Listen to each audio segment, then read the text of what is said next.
नमस्कार साथियों। आज की ये वीडियो बहुत ज्यादा विशेष होने वाली है क्योंकि यहाँ हम बात करने वाले हैं परमानेंट 12 और एटीजी के बारे में। परमानेंट 12 एटीजी की डिटेल इंफॉर्मेशन पर मैं आगे बढ़ूं उससे पहले मैं आप लोगों को बताना चाहूंगा कि आप मिथ्या जो जानकारियां होती हैं, कुछ कंसल्टेंट्स जैसे ही ईयर एंड स्टार्ट होता है वो अपनी रोटियां सेकने के लिए जो बेबुनियादी इंफॉर्मेशन है उनको शेयर करना, साझा करना शुरू कर देते हैं। तो सबसे पहला मेरा आपसे आग्रह है कि आप ऐसी किसी बेबुनियादी इंफॉर्मेशन के चक्कर में ना पड़ें। आप अपने 12 और 80 जो आपके पास है, जो आपको प्रोविजनल के रूप में मिला हुआ है, उसे आप चेक करें। उस पर उसकी वैलिडिटी लिखी हुई है। अगर आपकी वैलिडिटी का जो ईयर है वो 24-25 है, आपका जो वैलिडिटी है वो 24-25 दिखाई दे रहा है अगर, तो आपको इस समय अपने फाइनल के लिए अप्लाई करने की आवश्यकता है। लेकिन उसमें भी ऐसा नहीं कि आपको कोई हा हुल्लू मचाना है या ज्यादा जल्दबाजी करनी है, नहीं। ऑलरेडी 24-25 की उस पर डेट है, तो ऑब्वियस सी बात है वो एक्सपायरी पर आ गया है, राइट। आपके पास कंप्लीट डॉक्यूमेंटेशन है, आपके बिल्स, वाउचर्स, आपकी ऑडिट्स वगैरह कंप्लीट हैं। तो आप भले ही 31 मार्च से पहले करवा लें, अदरवाइज 31 मार्च के बाद भी कराएंगे तो कोई फर्क नहीं पड़ेगा, राइट। दूसरी विशेष बात, कुछ साथी कहते हैं जी हमारे पास प्रोविजनल 12 एटीजी है और हमें अभी तुरंत परमानेंट करवाना, अभी 1.5 साल हुआ हमें लिए हुए। आप अपने प्रोविजनल सर्टिफिकेट को ध्यान से पढ़ें। वहां पर दो प्रकार की कंडीशन होती है। पहली ये कि अगर आप किसी भी रूप में कमेंसमेंट करते हैं, यानी कि काम बिजनेस को स्टार्ट कर देते हैं, तो ऐसे में आप पहले 6 महीनों में उसके लिए परमानेंट के लिए आप अप्लाई करेंगे। अदरवाइज अंतिम 6 महीने में आप अप्लाई आपको परमानेंट के लिए करना है। अब ये दोनों कंडीशन कैसे कैसे लागू होती है, मान लीजिए मेरी संस्था है जो अभी 2-4 महीने पहले, साल भर पहले, 1.5 साल पहले बनी थी। मैंने प्रोविजनल सर्टिफिकेट लिया है, तो मैं किसी भी हालत में पहले 6 महीने में परमानेंट के लिए अप्लाई नहीं कर सकता, क्योंकि परमानेंट एप्लीकेशन के लिए पिछली 3 साल की ऑडिट की रिक्वायरमेंट होती है। इस बात को विशेष रूप से समझ लीजिए। जब आपकी संस्था को बने हुए ही 3 साल नहीं हुए, तो आप पहले 6 महीने वाली कैटेगरी में नहीं। दूसरी कंडीशन कहती है, मैं संस्था को पिछले 10 साल से चला रहा था, मेरे पास पिछले 3 साल की ऑडिट भी है, तो मैं चाहूं तो पहले 6 महीने में भी अप्लाई कर सकता हूं। और अगर गलती से मैंने पहले 6 महीने वाले मौके को गवा दिया है, तो अब मुझे कोई जल्दबाजी करने की आवश्यकता नहीं है। मैं इसी प्रोविजनल से काम चलाऊंगा और लास्ट के 6 महीने में अप्लाई करूंगा। एक ये चीज क्लियर हो गई। तीसरा भ्रम फैलाया जाता है जी तुरंत करवा लो, ये जो 12 एटीजी है ये इनवैलिड है, इससे आपको ग्रांट, आप किसी को छूट नहीं दे सकते। अरे भाई, इनसे अगर छूट नहीं दे सकते हैं तो गवर्नमेंट ने हमें इन्हें क्यों दिया है? आप समझे मेरी बात को? ये सब भ्रांतियां हैं जो कुछ, मैं बड़े दुख के साथ कहना पड़ रहा है कि इस सेक्टर के अंदर अपने आप को एक, मतलब एक काबिल सीए बताने वाले लोग भी ऐसी जो है मिसगाइडेड चीजें जो है फैला रहे हैं। बहुत सारे सीए हैं इस लाइन के अंदर जो इस टाइप की मिसगाइडेड इंफॉर्मेशन फैला रहे हैं। अरे भाई, सरकार ने हमें जो 12 एटीजी दिया है वो प्रोविजनल है, और जब तक उस पर वैलिडिटी लिखी हुई है तब तक वो हर प्रकार के डोनेशन में मान्य है। बस फर्क कहां पड़ेगा, जैसे ही मैं कोई सीएसआर ले लूंगा, मान लीजिए मेरे पास प्रोविजनल है, मुझे अपने डोनर्स को छूट देनी है, दैट इज वैलिड, वो मेरा वैलिड है।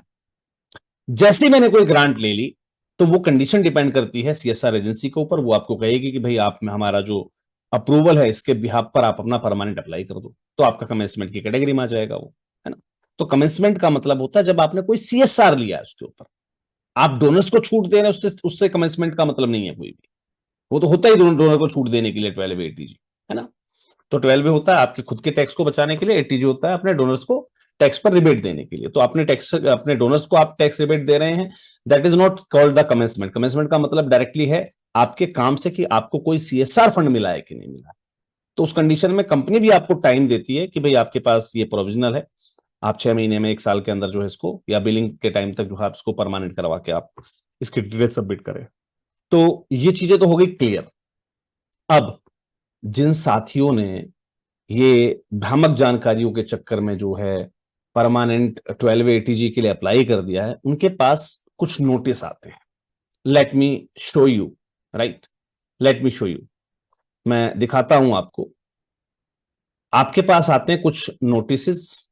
नोटिस के अंदर क्या क्या होता है, थोड़ा सा मैं उस पर भी चर्चा करने वाला हूं। तो चलिए जी, एक नोटिस मैं यहां पर उठाकर आपको दिखाता हूं, आप ध्यान से देखिएगा इसको। अभी रिसेंटली जो है, कुछ दिन पहले ही आया हुआ ये नोटिस है, proceeding for the ATG, right. अब यहां पर क्या चीजें विशेष हैं, किन बातों का हमें ध्यान रखना है, आप एक बार चीज देखिएगा। एक तो सेल्फ सर्टिफिकेट डॉक्यूमेंटेशन आपसे मंगाए गए हैं, आपकी चाहे ट्रस्ट डीड हो चाहे रजिस्ट्रेशन सर्टिफिकेट हो, राइट। एक नोट चाहिए होता है कि आप क्या क्या किस प्रकार की एक्टिविटीज आपने पिछले 3 साल के अंदर आपने जो है प्रोसीड की हैं, right, with complete details of beneficiaries. अब यहां पर एक चीज, एक इंपॉर्टेंट इंफॉर्मेशन आपके ऊपर लागू हो जाती है, जो हालांकि हमारी तरफ से चैनल पर पहले से इंफॉर्मेशन दी गई उसके बारे में, कि अगर आपका activity profile, NGO activity profile इस कायदे के हिसाब से बना है, ये जो आपको बताएगा ना एक्टिविटी प्रोफाइल, तो ये जो एक्टिविटी प्रोफाइल है, अब आपका ये जो वीडियो है, एनुअल रिपोर्ट ऐसी बनाए कि डोनर खिंचा चलाए, इस वीडियो को ध्यान से देख लेना अगर आपने अभी तक ये वीडियो देखी नहीं है, तो ये आपके लिए है, राइट। तो आपको इस बात का विशेष ध्यान रखना है कि अपनी एक्टिविटी रिपोर्ट अगर आपने वैसी बना रखी है, तो आप बिल्कुल लेकर चले जाइए निश्चिंत होकर, जहां का भी ये नोटिस है, जहां भी बुलाया गया, आप निश्चिंत होकर जाइए, अपने डॉक्यूमेंटेशन रखिए सामने, कोई इशू नहीं। तीसरा पॉइंट जो इसमें है वो एफसीआरए वालों के लिए है। तो एफसीआरए जिनके पास है वो अपने एफसीआरए के ऑडिट्स के साथ जाएंगे, राइट। अब जो भी आपने रिटर्न फाइल की हैं उनकी आपको कॉपी लेके जानी होती है, राइट। तो रिटर्न आपके पास 3 साल की, देखिए यहाँ पर 3 साल की मांगी गई ना एटीजी के लिए, परमानेंट के लिए है ना। तो जब 3 साल हुए ही नहीं आपकी संस्था को, तो कैसे आप ले जा पाएंगे इन चीजों को। तो इसलिए मैं कह रहा हूं कि जो संस्थाएं बिल्कुल नई हैं वो इन सब जालसाजों के चक्कर में ना पड़े, और ऐसा कोई जालसाज आपके ग्रुप में या व्हाट्सएप ग्रुप्स में ऐसा कोई मैसेज डालता भी है, ठीक है, तो उसे आप तुरंत उसी ग्रुप में जवाब देना सीखें कि भाई आप मिसगाइड ना करें एनजीओ को, एटलीस्ट, है ना। आप अपने छोटे से लालच के चक्कर में एनजीओ को मिसगाइड करना बंद कर दें। जब तक आप इनको जवाब नहीं देंगे तब तक ये लोग सुधरेंगे नहीं, right. Project wise income and expenditure account. तो जो प्रोजेक्ट वाइज आपका एक्सपेंडिचर और इनकम आप बनाते हैं, ये भी हम कहाँ बनाते हैं, है ना, इसी एनजीओ प्रोफाइल में। मैंने सिखाया ना आपको कि कैसे प्रोजेक्ट वाइज हम अपना इनकम एक्सपेंडिचर्स भी लिखते हैं। तो एक एक्टिविटी प्रोफाइल से आपके सारे काम कंप्लीट हो रहे हैं। तो थोड़ा सा इन चीजों पर ध्यान दीजिए, जो चीजें आपको सिखाई जा रही है ना वो आपके काम की हैं, वो आगे नहीं, आज नहीं तो कल आपके काम आएंगी। जिन संस्थाओं के पास आज 25-26 या 26-27 तक की वैलिडिटी का प्रोविजनल है, कल को वो अप्लाई करेंगे 2-3 साल बाद, तो ये सब चीजें आपके काम आने वाली हैं। तो इसलिए मैं हमेशा कहता हूं कि जो वीडियोस आपको चैनल पर दी जाती है ना, ये बहुत इंपॉर्टेंट इंफॉर्मेशन होती हैं, इनको कभी भी हल्के में ना लें। हमें कोई व्यूअर्स या व्यूज बढ़ाने का शौक नहीं है ना। आप जानते हैं कि तमाम ऐसी ग्रांट है जिनकी वीडियोस हम चैनल पर नहीं डालते, हमें आवश्यकता नहीं लगती उसकी। चलिए जी, details of documentation made with foreign donor, ये फॉरेनर्स जो है डोनेशंस के लिए है, जो भी कंडीशंस आपकी रही हो, right. Copies of report submitted for foreign donors, ये भी फॉरेन डोनर्स वाला ही है, तो इसको भी हम छोड़ रहे हैं यहाँ पर, इस पॉइंट को भी हमने छोड़ दिया, foreign contribution regulation act, right. चलिए जी, ये हमने यहाँ पर कंप्लीट किया। अब आते हैं इससे थोड़ा सा डाउन, इससे थोड़ा सा नीचे चलते हैं। चलिए, नीचे चलने के लिए मैं यहाँ पर पहले इनको इरेज कर देता हूं, और अब बढ़ते हैं इस पॉइंट से नीचे की तरफ। लीजिए जी, इस पॉइंट से नीचे क्या है, आपको अपनी बैंक स्टेटमेंट, एफसीआर अकाउंट अगर आपका है तो वो लेकर जानी है, राइट, या यूटिलाइजेशन अकाउंट।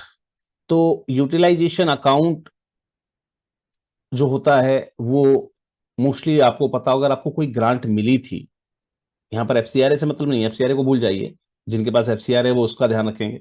लेकिन जिनको ग्रांट मिल गई है, तो ऑब्वियस सी बात है उस ग्रांट को खर्च करने के लिए आप एक यूटिलाइजेशन अकाउंट बनाते हैं, उसकी स्टेटमेंट मांगी गई है ना, तो ये ले जाना मत भूलिएगा, राइट।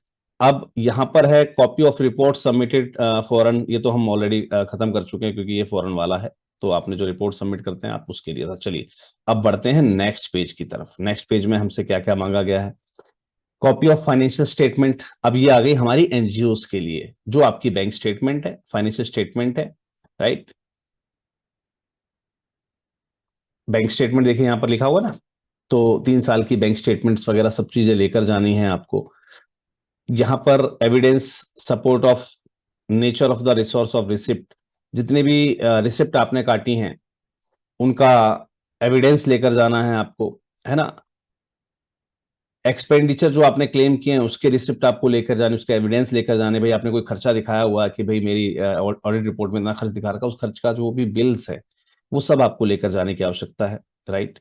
यहाँ पर जो आपका ऑफिस एड्रेस है उसके डॉक्यूमेंटेशन लेके जाने, अगर आपका किराए का ऑफिस है तो आप रेंट एग्रीमेंट या रेंट की रिसिप्ट लेकर जाएंगे, आप एड्रेस के फोटोग्राफ्स लेकर जाएंगे अपने ऑफिस के, ये सब ले जाना बहुत जरूरी है। और ये चीजों की जो दिक्कत आ रही है, आप कहेंगे सर ऐसे तो 12 ATG लेना बड़ा मुश्किल हो जाएगा। सर मुश्किल कुछ भी नहीं है, थोड़ा सा मैं उसके ऊपर भी बात करूंगा। और जो आपके पास प्रोविजनल वाले 12 ATG ना, उनकी सर्टिफाइड कॉपी लेकर जानी है, ठीक है? एक डिस्क्रिप्शन लगाना है आपको साथ में, ठीक है, कि भाई आपने कौन कौन सी एक्टिविटीज को आप क्लेम करवाना चाहते हैं, मतलब भाई क्यों जरूरी है आपके लिए एटीजी, तो थोड़ा सा इसके ऊपर आपको एक नोट लिख के जाना होता है। अब बात आती है सर इतने सारे डॉक्यूमेंटेशन मांगे गए हैं, बहुत सारी संस्थाएं जिनको डॉक्यूमेंटेशन पार्ट की नॉलेज नहीं है ना, तो वो ये कैसे करेंगी। मैं आपको एक चीज बड़ी प्यारी बताना चाहूंगा, ये जो हरकत हुई है ना, ये हरकत मान लीजिए या तो आपकी तरफ से हुई है, आपकी गलती की वजह से, क्योंकि जब हम आपको अवेयर करते हैं कि आपको कब करवानी है कब नहीं करवानी है, एक बार पूछ लीजिए, कंसल्ट कर लीजिए, है ना। आप बेवजह कभी भी आप फाइलिंग लगाकर बैठ जाते हैं, जी मुझे 12 ATG परमानेंट अप्लाई करना है, किसने कहा आपको जल्दबाजी के लिए। दूसरी चीज, सीए, आप अपने सीए को क्लियर करिए, जब भी वो अपनी आपकी जो ऑडिट्स करता है उसके साथ लेजर बैलेंस, आपके बिल्स, रिसिप्ट, वाउचर, सब चीजों की टैली करे, उसकी यूडीआईएन जनरेट करे, है ना। अगर ये जनरेट कर रखा होता तो मोस्टली डाटा आपका पहुंच चुका होता, ज्यादा चीज आपसे मंगाई नहीं जाती। ये गलती होती वही है जब आपका सीए आपकी यूडिन जनरेट नहीं कर रहा है, या आपकी ऑडिट वो वैसे ही कर दे रहा है सिर्फ बैंक स्टेटमेंट के बिहाफ पर, आपकी पेमेंट, रिसिप्ट, वाउचर्स इनको टैली नहीं कर रहा, उनको जो है अप्रूव नहीं कर रहा है, या फिर उनको जो है इनकम टैक्स डिपार्टमेंट को उसका डाटा जो है प्रोवाइड नहीं कर रहा है पहले से, तब ये दिक्कतें खड़ी होती हैं। तो मेरा आपको सजेशन है, जो भी साथी 12 परमानेंट या एटीजी परमानेंट के लिए जो सोच रहे हैं, फाइलिंग करनी है, जिनका समय आ गया है या समय आने वाला है, भविष्य में कभी समय आए, तो मेरा उनसे एक निवेदन है कि सबसे पहले ना आप अपनी ऑडिट्स को चेक करें। जब भी आप ऑडिट कराएं, अपने लेजर अकाउंट बैलेंस, जो भी आपका पेमेंट एंड रिसिप्ट है, वो सारी चीजें अपने सीए को प्रोवाइड किया करें, अपना एक्टिविटी प्रोफाइल प्रोवाइड किया करें, जिससे कि पहले एक्टिविटी आपकी मैच हो, फिर उससे संबंधित जो भी पेमेंट एंड रिसिप्ट वाउचर है वो मैच हो जाए। जब वो उसको कंप्लीट करके ऑडिट करके जब सबमिट करेगा वहां डिपार्टमेंट को, तभी तो यूडीएन जनरेट होता है आपका। तो जब जब वो सबमिट कर देगा तो यूडीएन आपका जनरेट हो जाए, सारा डाटा वहां पहुंच ही गया। तो आपको डायरेक्ट एप्लीकेशन के साथ ही कुछ प्रोसीजर होती है 10-15 दिन की, और ऑटोमेटिकली आपको 12 ATG जनरेट हो जाता है, कहीं कोई नोटिस नहीं मिलता आपको। नोटिस सिर्फ उन्हीं स्थितियों में सर्व किए जा रहे हैं जहां पर आपकी ऑडिट्स में गलती, आप ऑडिट जो है सिर्फ बैंक स्टेटमेंट के भी आप पर करवा रहे हैं, वहां पर आप अपने सीए से जो है अपनी जो पेमेंट एंड रिसिप्ट वाउचर्स हैं और इन सब चीजों को आप टैली नहीं करवा रहे हैं, अपनी एक्टिविटी प्रोफाइल्स को आप टैली नहीं करवा रहे हैं, वहां ही मांगा गया ना आपसे, एक्टिविटी प्रोफाइल मंगाया गया ना अब आपसे। तो इन चीजों का ध्यान रखें। चैनल पर जो वीडियोस आती हैं, जो इन्फॉर्मेशन आपको दी जाती है, वो बहुत पारदर्शी इंफॉर्मेशन होती है, जहां पर पूरी टीम बैठकर इन सब चीजों पर वर्क करती है। एक वेल स्टेब्लिश्ड जो है पूरी टीसीए की टीम बैठी होती है हमारे बैकएंड पर, जो भी इन सब चीजों को वेरीफाई करती है, इन सब चीजों को देखती है, भाई ये नोटिस क्यों आते हैं, क्यों इस कॉलम को ऐड ऑन किया गया, क्यों ये डॉक्यूमेंट, क्यों ये दस्तावेज मंगाया गया। तो ये सब कमियां आपकी कह लीजिए, क्योंकि जब तक आप अपने सीए को इन्फॉर्मेशन प्रोवाइड नहीं करेंगे तो सीए आपकी रिपोर्ट ऐसी ही बनाता रहेगा जैसे आप बनवाते आए हैं, और कुछ हम सस्ते के चक्कर में भागते हैं। तो ये सब कारण वही है जिनके कारण आपको ये नोटिस आते हैं। और खासकर से विशेष रूप से ध्यान रखिएगा, जिन संस्थाओं के पास इस प्रकार के नोटिस आए हैं, वो अपने किसी भी सीए के चक्कर में पड़ के 50,000 1 लाख की रिश्वत के चक्कर में मत पड़ना। बात समझे आप? डायरेक्टली जाइए अपने डॉक्यूमेंटेशन के साथ, कोई कमी होगी उनसे पूछिए, उस कमी को पूरा करके दोबारा डेट मिलेगी आपको, दोबारा जाइए, दोबारा प्रेजेंट होइए, उसके बाद भी अगर 1% लगता है कि सामने वाला व्यक्ति नहीं मान रहा है, तो जो भी लेन देन की बात होगी ना, उससे डायरेक्ट कर लीजिए। ये बीच में जो माहौल काफी लोग बना रहे हैं इस प्रकार का, ये बहुत गलत है। मैं भी कई बार इनकम टैक्स डिपार्टमेंट्स में गया हूं, कई संस्थाओं के 1280 जी के लिए गया हूं। कोई अधिकारी एक चवन्नी लेने के लिए नहीं बैठा आपकी। वो अपनी तनख्वाह से संतुष्ट हैं, वो ईमानदारी से अपना काम कर रहे हैं। तो प्लीज उनको भी बदनाम ना करें। और इस प्रकार के लोग जो अगर आपसे कोई किसी प्रकार की डिमांड करता है, तो मेरा तो सीधा सजेशन है आपसे कि आप उसके खिलाफ एफआईआर दर्ज करें। राइट। आपको सोशल वर्क करने से कोई नहीं रोक सकता। तो प्लीज इन सब चीजों में, इन सब चक्करों में आप ना पड़ें। मेरा सजेशन है आपको, आप एक अच्छे सीए से अपनी रिपोर्ट्स वगैरह अगर आपने बनवा रखी हैं, कई बार होता है, कई संस्थाएं कहती है सर ठीक है आपकी नॉलेज अच्छी है, काम कीजिए, आप हमारी जो है 1280 जी अप्लाई कर दीजिए। कैसे अप्लाई कर दें सर? आपकी ऑडिट्स तो आपके सीए ने की है ना, नोटिस तो तब भी आना है आपके पास। तो बहुत सारी चीजें होती हैं, आपको समझना है इन सब चीजों को। अब आपको अपने विवेक से फैसला लेना है कि आपको इन सब चक्करों में पड़ना है कि नहीं पड़ना। और आप किसी भी चक्कर में पड़ते हैं तो एक बार एटलीस्ट कंसल्ट जरूर कर लें कि हमारे साथ ये स्थिति बन रही है, उस स्थिति में हमारा फैसला क्या होना चाहिए। चलिए मिलते हैं अगले किसी और वीडियो में नई किसी जानकारी के साथ। लेकिन उसमें आगे बढ़ने से पहले मैं आपको बताना चाहूंगा कि अभी भी जिन साथियों ने चैनल को सब्सक्राइब नहीं किया है, सब्सक्राइब कर लीजिए, क्योंकि काफी सारी वीडियोस हैं जो प्राइवेट हो गई हैं, जो सिर्फ आप सब्सक्राइब करेंगे तभी आपको दिखने को मिलेगी।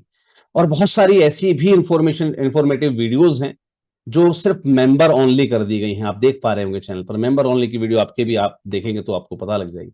ये वो वीडियोस हैं जिनमें बहुत इंपॉर्टेंट इंफॉर्मेशन छिपी हुई है ना। हालांकि हमारी सब वीडियो में एक रिफाइंड और एक इंपॉर्टेंट इंफॉर्मेशन छिपी होती है, लेकिन कुछ वीडियोस ऐसी हैं जिनकी कुछ प्राइवेसी बहुत जरूरी भी थी। तो अगर आपने इन मेंबर वीडियोस की एक्सेस आपको लेनी है, तो ज्वाइन बटन आपको दिया गया है सब्सक्राइब बटन के पास में, उसको प्रेस कर लीजिए, चैनल की मेंबरशिप ले लीजिए, और ये सारी जो प्राइवेट वीडियोस हैं इनको आप एक्सेस कर पाएंगे। चलिए आज के लिए इतना ही, मिलते हैं अगली किसी और वीडियो में नई किसी जानकारी के साथ। तब तक के लिए सभी को जय हिंद, जय भारत, धन्यवाद।